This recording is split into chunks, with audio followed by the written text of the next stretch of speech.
Hello everyone, শুভ নববর্ষ সবাইকে। আজকের দিনটা সবাই খুব ভালো করে কাটুন, সবাই খুব ভালো থেকে সুস্থ থাকুন। আজকে আমাদের পয়লা বৈশাখের স্পেশাল মেনু হবে, সেটা রান্না করবো আজকে। আগে খেয়ে নিই, তারপরে আমি তোমাদেরকে দেখাবো আজকে কী স্পেশাল মেনু আমাদের রান্না হচ্ছে। সবজিগুলো সব কেটে নেব, পেঁয়াজ, টমেটো, রসুন, আদা। এখন আমি রসুনগুলো ছাড়াতে বসেছি, খুব কঠিন কাজ রসুন ছাড়া, দেখি কথা পারি।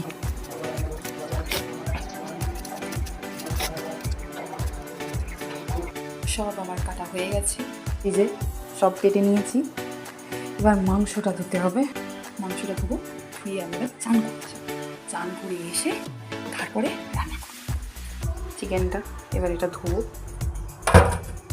আমাকে আসলে এক হাতেই করতে হচ্ছে, কারণ নাকি আমার ক্যামেরা ধরে দেওয়ার মানে কেউ নেই, তাই এক হাতে ফোন, এক হাতে কাজ করতে হচ্ছে।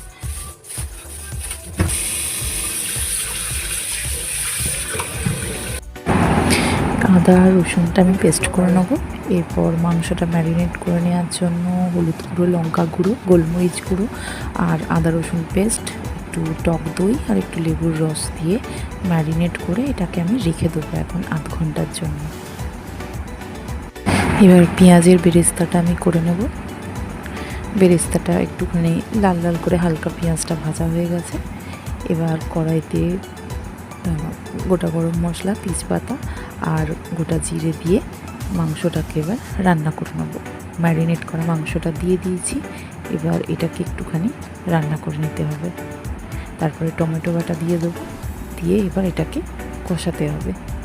কষানো হয়ে গেলে এতে জিরে গুঁড়ো, হলুদ গুঁড়ো, লঙ্কা গুঁড়ো দিয়ে এটাকে আরও ভালো করে কষিয়ে নেব। এবার এই পেঁয়াজের বেরেস্তা আর তার সাথে একটু কাজু বাদাম দিয়ে এক পেস্টটা তৈরি করে নিয়েছি। এবার ভালো করে রান্না করে নিতে হবে, এটাকে কষিয়ে কষিয়ে। কষানো হয়ে গেছে, একটু জল দিয়ে দেবো, দিয়ে ভালো করে ফুটিয়ে নিতে হবে। আমার মাংস রেডি। এবার ধনেপাতা দিয়ে একটুখানি হালকা করে ফুটিয়ে নিয়ে এবার নামিয়ে দেবো। আর এদিকে মা মাংস খাবে না, সেই জন্য মায়ের জন্য একটু পনির করে নিয়েছি। এবার রাইসটাও হয়ে গেছে আমার, ভাতটা। এবার রাইসটা রেডি করে নেব। উপর দিয়ে ড্রাই ফ্রুটস, কাজু, কিশমিশ, ছোটো ছোটো করে পনির, পেঁয়াজের বেরেস্তা সব দিয়ে রেডি করে নিয়েছি। আমার রাইস রেডি। আজকে একটু অন্য স্টাইলে করেছিলাম। আর আজকের মেনু হচ্ছে রাইস, চিকেন আর স্যালাড।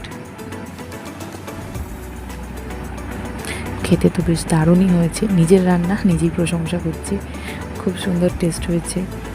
আজকে একটু সাদা সাদা, রাইসও ঠিক বলবো না, পোলাও মতো করেছিলাম।